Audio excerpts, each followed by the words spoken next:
Guys, তোমরা সবাই কেমন আছো? আশা করি ভালো আছো। আমি আলহামদুলিল্লাহ তোমাদের দয়ায় ভালো আছি। তো আজকে আমি তোমাদের সামনে একটা মজাদার ভর্তার রেসিপি নিয়ে আসছি। তো আজকে আমি বানাবো শুটকি ভর্তা, যে ভর্তা হলে আর কোনো মাছ গোছ কিছুই লাগে না। তো চলো দেখাই কিভাবে আমি শুটকি ভর্তাটা বানাই।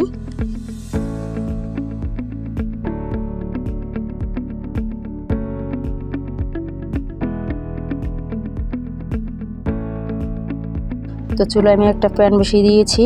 এখন দিয়ে দিচ্ছি রসুন। তো রসুনগুলো আমি শুকনো খোলায় ভেজে নেব। এই তো আমি রসুনগুলো ভেজে নিচ্ছি। এখন দিয়ে দিচ্ছি তেল। তেলের ভিতরে এখন রসুনগুলো ভেজে নেব।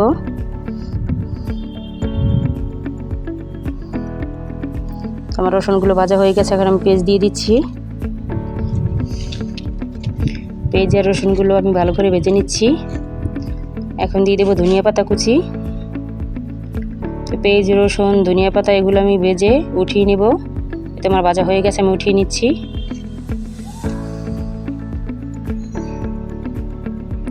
এখন আমি শুকনো মরিচগুলো ভেজে নেব। তো দিয়ে দিচ্ছি সামান্য পরিমাণ তেল। তো মরিচগুলো ভেজে নিচ্ছি।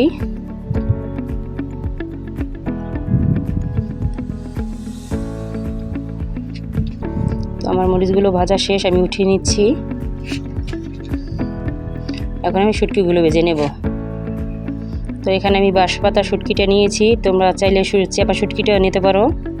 তো আমার কাছে এই শুটকিটা খেতেই ভালো লাগে, তার জন্য আমি এই শুটকিটাই নিয়েছি। তো এই তো আমার শুটকিটা ভাজা হয়ে গেছে। এখন আমি বাড়তে চলে যাব ভর্তাটা। তো আগে আমি শুটকিগুলো ভালো করে বেটে নেব।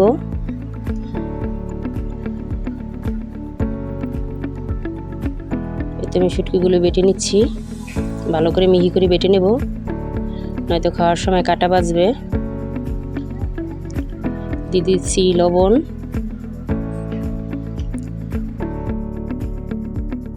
তো আমার শুটকিগুলো ভালো করে বাটা হয়ে গেছে। এই দেখো আমি কত সুন্দর করে বেটে নিয়েছি, একবার মিহি করে, কোনো কাটা নাই। তো এখন আমি মরিচগুলো বেটে নেব।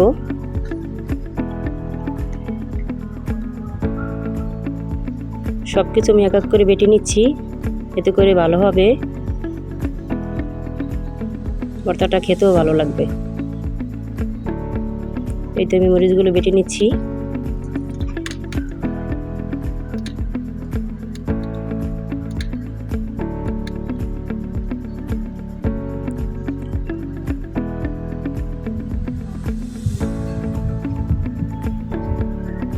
তো এই তো আমার মরিচগুলো বাটা হয়ে গেছে।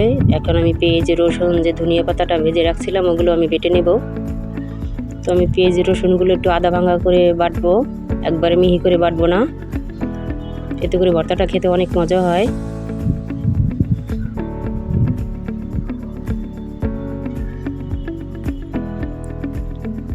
এই তো আমি আদা ভাঙা করে বেটে নিচ্ছি। পেঁয়াজ, রসুন, ধনিয়া পাতাগুলো আমি ভালো করে মিহি করে নিচ্ছি না, একটু আদা ভাঙা করে বেটে নিচ্ছি।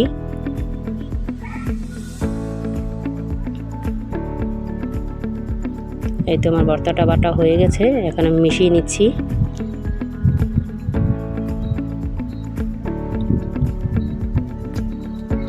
এখানে আমি কিছু কাঁচা পেঁয়াজও অ্যাড করব। কাঁচা পেঁয়াজ দিলে আমার কাছে ভর্তাটা খেতে অনেক ভালো লাগে। এই তো আমি কিছু কাঁচা পেঁয়াজ দিয়ে দিচ্ছি।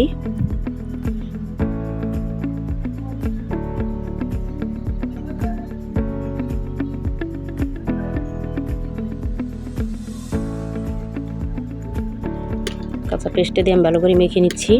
এতে আমার ভর্তাটা বানানো হয়ে গেছে। এখন আমি উঠিয়ে নেব। দেখো কত সুন্দর হয়েছে ভর্তাটা।